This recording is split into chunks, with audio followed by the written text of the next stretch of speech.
CERT class 11th economics इकाई 1 विकास नीतियाँ और अनुभव 1947 से 90 तक।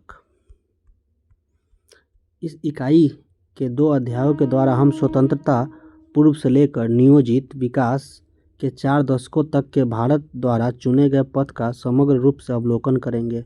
तात्पर्य यह है कि भारत सरकार ने इसके लिए जो कठोर उपाय किए हैं, जैसे योजना आयोग का निर्माण तथा पंचवर्षीय योजना की घोषणा आदि का अध्ययन, पंचवर्षीय योजना के समग्र अवलोकन तथा नियोजित विकास की विशेषताओं और परिसीमाओं के मूल्यांकन का अध्ययन इस इकाई में किया गया है।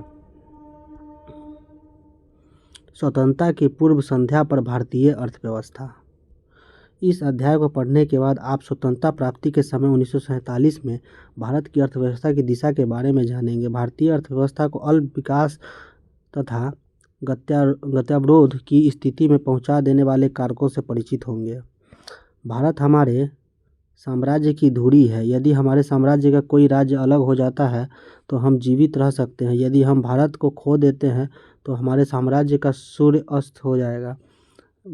विक्टर अलेक्जेंडर ब्रूस 1894 में ब्रिटिश इंडिया के वायसराय। परिचय। भारत का आर्थिक विकास विषयक इस पुस्तक का मूल्य उद्देश्य आपको भारतीय अर्थव्यवस्था की मूलभूत विशेषताओं की जानकारी देना और स्वतंत्रता प्राप्ति के बाद हुए विकास से अवगत कराना है। यद्यपि देश की वर्तमान अवस्था तथा भविष्य की संभावनाओं की चर्चा करते समय उसके आर्थिक अतीत पर ध्यान देना उतना ही महत्वपूर्ण होगा, इसलिए हम अपनी चर्चा का आरंभ स्वतंत्रता से पूर्व देश की अर्थव्यवस्था की स्थिति से कर रहे हैं। इस क्रम में हम उन सब बातों को भी स्पष्ट पहचान करेंगे जिन्होंने स्वतंत्र भारत के विकास की रणनीतियों का निर्धारण करने में महत्वपूर्ण योगदान दिया है।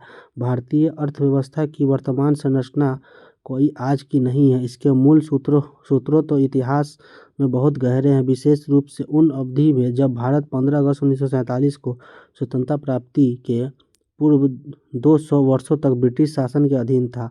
भारत में ब्रिटिश औपनिवेशिक शासन का मुख्य उद्देश्य इंग्लैंड में तेजी से विकसित हो रहे औद्योगिक आधार के लिए भारतीय अर्थव्यवस्था को केवल एक कच्चा माल प्रादायक तक ही सीमित रखना था। उस शासन की अधीनता के शोषण स्वरूप को समझे बिना स्वतंत्रता के बाद के पहले 7 दशकों में भारत के हुए विकास का सही मूल्यांकन कर पाना संभव नहीं है। औपनिवेशिक शासन के अंतर्गत निम्न स्तरीय अर्थव्यवस्था विकास। अंग्रेजी शासन की स्थापना से पूर्व भारत की अपनी स्वतंत्रता अर्थव्यवस्था, यद्यपि जन सामान्य की आजीविका और सरकार की आय का मुख्य स्रोत कृषि था, फिर भी देश की अर्थव्यवस्था में विभिन्न प्रकार की विनिर्माण गतिविधियां हो रही थी। सूती व रेशमी वस्त्र, धातु आधारित तथा बहुमूल्य मणिरत्न आदि से जुड़ी शिल्पकारों के उत्कृष्ट केंद्र के रूप में भारत विश्व भर में सुविख्यात हो चुका था। भारत में बनी इन चीज़ों की विश्व में बाजारों में अच्छी सामग्री के प्रयोग तथा उच्च स्तर की कलात्मक के आधार पर बड़ी प्रतिष्ठा थी। बंगाल का सूती उद्योग। मलमल एक विशेष प्रकार का सूती कपड़ा है। इसका मूल निर्माण क्षेत्र बंगाल, विशेषकर ढाका के आसपास का क्षेत्र रहा है। यह नगर अब बांग्लादेश की राजधानी है। ढाका के मलमल से उत्कृष्ट कोटि के सूती वस्त्र के रूप में विश्व भर में बहुत ही ख्याति अर्जित की थी। यह बहुत ही महीन कपड़ा होता था। विदेशी यात्री इसे शाही मलमल या मलमल खास भी कहते थे। इसका आशय यही था कि वे इन पेड़ों को शाही परिवारों के उपयोग के योग्य मानते थे। औपनिवेशिक शासकों द्वारा रची गई आर्थिक नीतियों का ध्येय भारत की आर्थिक विकास नहीं बल्कि अपने मूल देशों के आर्थिक हितों का संरक्षण और संवर्धन था। इन नीतियों ने भारत की अर्थव्यवस्था के स्वरूप के मूल रूप को बदल डाला। भारत इंग्लैंड को कच्चे माल की पूर्ति करने तथा वहां के बने तैयार माल का आयात करने वाला देश बन कर रह गया। स्वाभाविक ही था कि औपनिवेशिक शक्तियों ने कभी इस देश की राष्ट्रीय तथा प्रति व्यक्ति आय का आकलन करने का भी ईमानदारी से भी प्रयास नहीं किया। कुछ लोगों ने निजी स्तर पर आकलन किए, पर उनके अनुमानों में बहुत विसंगतियां और आपसी मतभेद भी रहे हैं। इन आकलनकर्ताओं ने Dadabhai Naoroji, William Digby, Findlay Shirras, doctor V.K.R.V. Rao तथा R.C. देसाई प्रमुख रहे। औपनिवेशिक काल के दौरान डॉक्टर राव लगाए गए अनुमान बहुत महत्वपूर्ण माने जाते हैं। फिर भी सभी अध्ययनकर्ता एक बात पर सहमत रहे हैं कि 20वीं शताब्दी के पूर्वार्ध में भारत की राष्ट्रीय आय की वार्षिक समृद्धि दर 2% से कम हो रही है तथा प्रति व्यक्ति उत्पादन वृद्धि दर तो मात्र 0.5% रह गई है। कृषि क्षेत्र। ब्रिटिश औपनिवेशिक शासन के अंतर्गत भारत मूलतः एक कृषि अर्थव्यवस्था ही बना रहा। देश की लगभग 85% जनसंख्या तो गाँवों में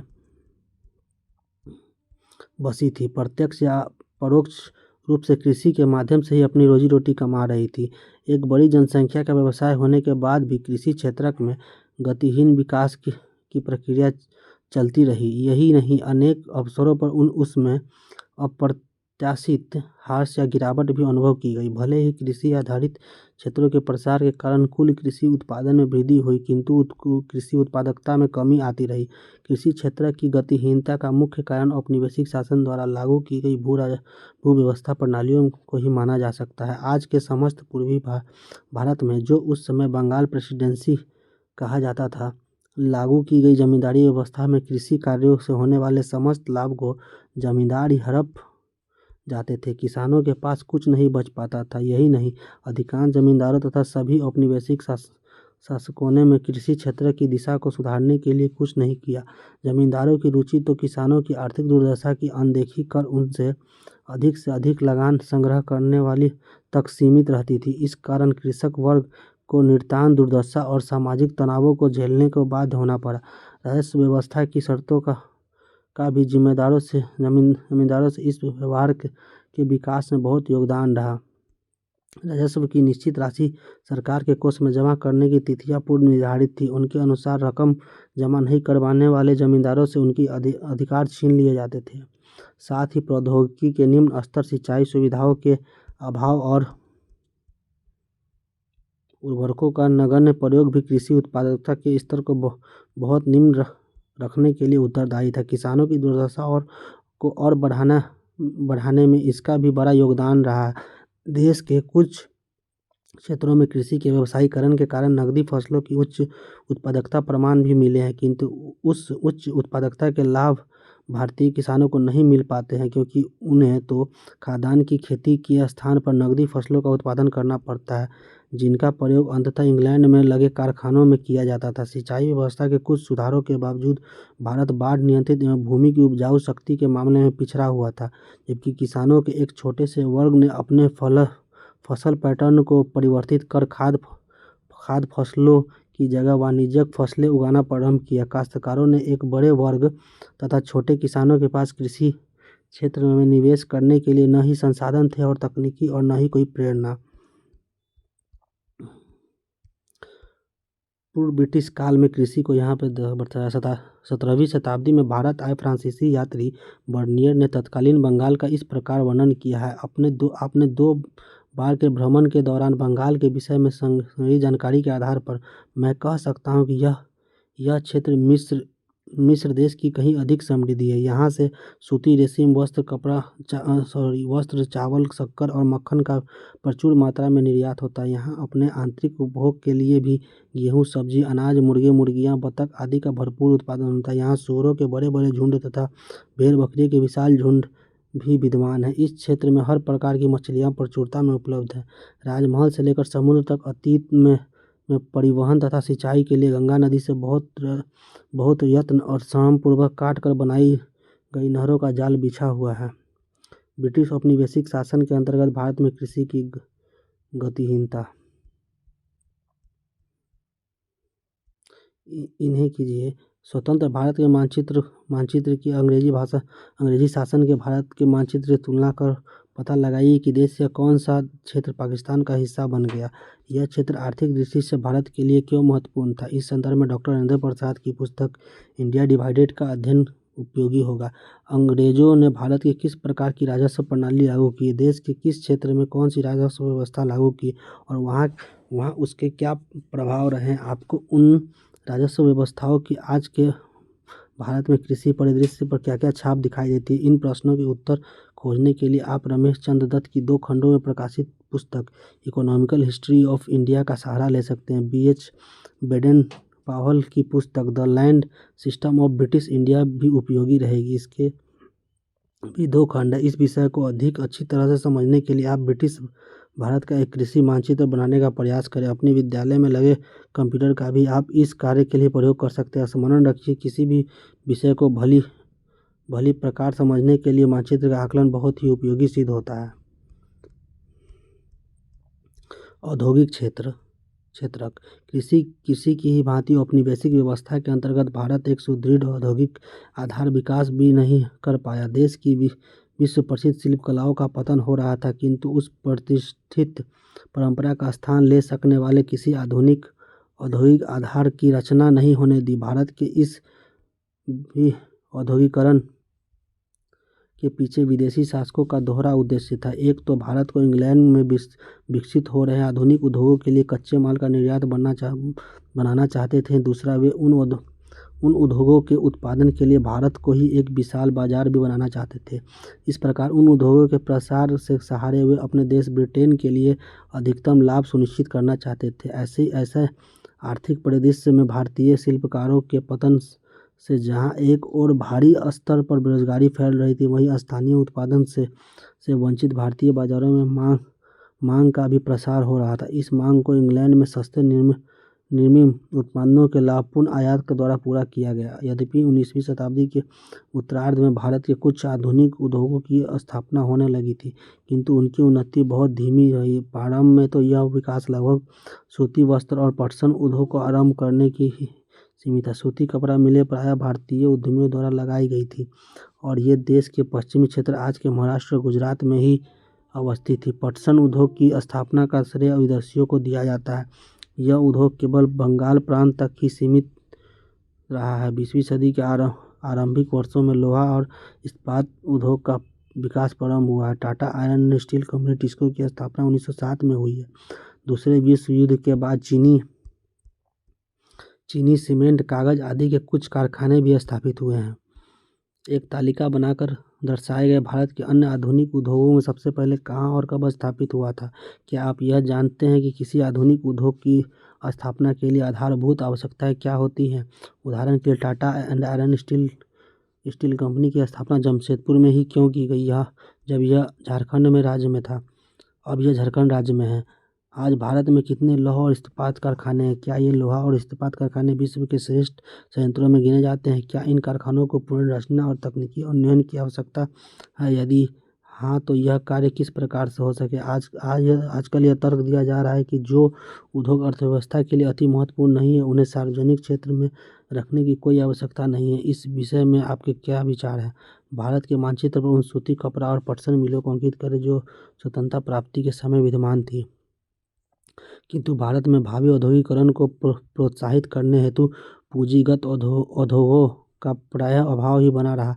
पूंजीगत उद्योगों में वे उद्योग होते हैं जो तत्कालीन उपभोग के काम आने वाली वस्तुओं के उत्पादन के लिए मशीनों और कलपुर्जों का निर्माण करते हैं। यंत्र तंत्र कुछ कारखानों की स्थापना से देश की पारंपरिक शिल्प कला आधारित निर्माण शालाओं के पतन की भरपाई नहीं हो पाई। यही नहीं, नव औद्योगिक क्षेत्र की समृद्धि दर बहुत ही कम थी और सकल घरेलू उत्पाद का सकल वर्धित मूल्य की इसका योगदान भी बहुत कम रहा। इस नए उत्पादन क्षेत्र की एक अन्य महत्वपूर्ण कमी यह थी कि इसमें सार्वजनिक क्षेत्र का कार्य भी बहुत कम रहा है। वास्तव में क्षेत्रक प्रायः रेल, विद्युत उत्पादन, संचार, बंदरगाह और कुछ विभागीय उपक्रम तक ही सीमित है।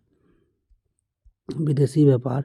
प्राचीन समय से ही भारत एक महत्वपूर्ण व्यापारिक देश रहा है, किंतु औपनिवेशिक सरकार द्वारा अपनाई गई वस्तु उत्पादन, व्यापार और सीमा शुल्क की प्रतिबंधकारी नीतियों का भारत के विदेशी व्यापार की संरचना, स्वरूप और आकार पर बहुत प्रतिकूल प्रभाव पड़ा।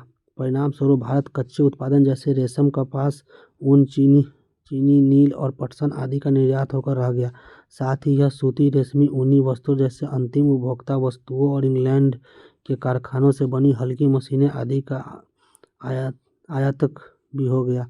व्यावहारिक रूप से इंग्लैंड ने भारत के आयात निर्यात व्यापार पर अपना एकाधिकार जमा रखा है। भारत का आधे से अधिक व्यापार तो केवल इंग्लैंड तक सीमित रहा है। शेष कुछ व्यापार चीन, श्रीलंका और ईरान से भी होने दिया जाता था। सुएज नहर का व्यापार मार्ग खुलने से तो भारत के व्यापार पर अंग्रेजी नियंत्रण और भी सख्त हो गया। ब्रिटिश काल की उन वस्तुओं की सूची तैयार करें जिनका भारत से निर्यात और आयात होता था।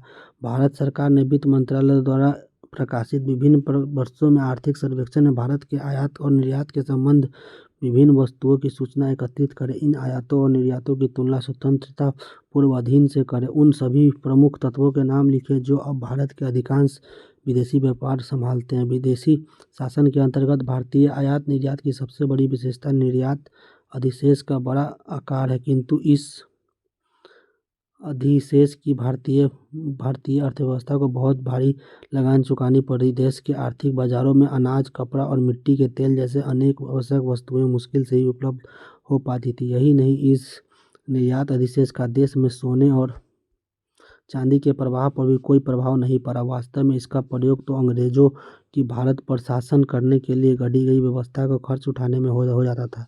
अंग्रेजी सरकार के युद्धों पर व्यय और अदृश्य मदों से आयात पर व्यय द्वारा भारत की संपदा का दोहन हुआ।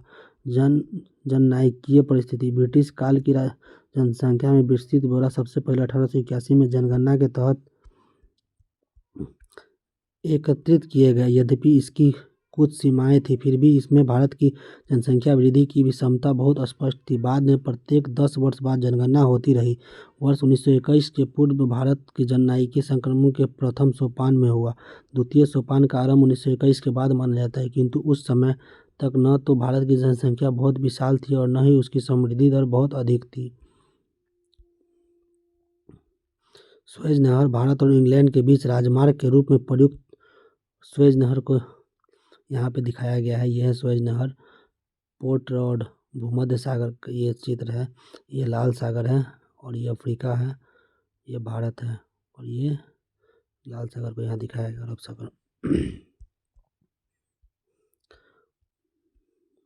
सुएज नहर के माध्यम से व्यापार। सुएज नहर उत्तर पूर्वी मिस्र में सुएज जल संधि के आर पार उत्तर से दक्षिण की ओर प्रभावित होने वाला कृत्रिम जलमार्ग है। यह भूमध्य सागर की मिस्र पतन पोर्ट सईद को लाल सागर की एक प्रशाखा सुएज की खाड़ी से जोड़ता है। इस नहर से अमेरिका और यूरोप से आने वाले जलयानों को दक्षिण एशिया, पूर्वी अफ्रीका तथा प्रशांत महासागर तटवर्ती देशों के लिए एक छोटा और सीधा जलमार्ग सुलभ हो गया है।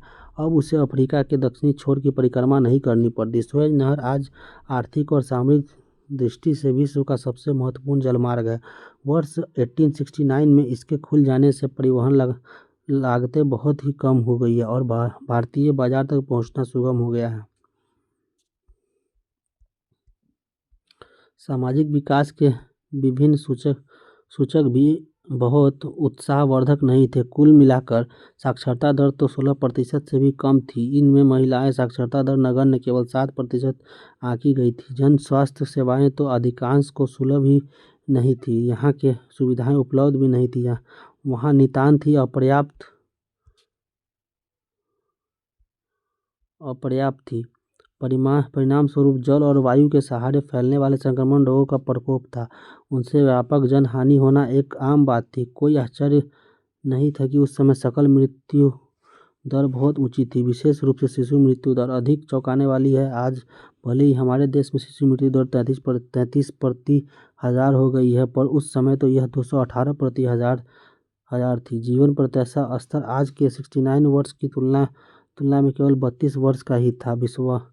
विश्वस्त आंकड़ों के अभाव में यह कह पाना कठिन है कि उस समय गरीबी का प्रसार कितना था। इसमें कोई संदेह नहीं है कि औपनिवेशिक शासन के दौरान भारत में अत्यधिक गरीबी व्याप्त परिणाम स्वरूप भारत की जनसंख्या की दशा और भी बदतर हो गई।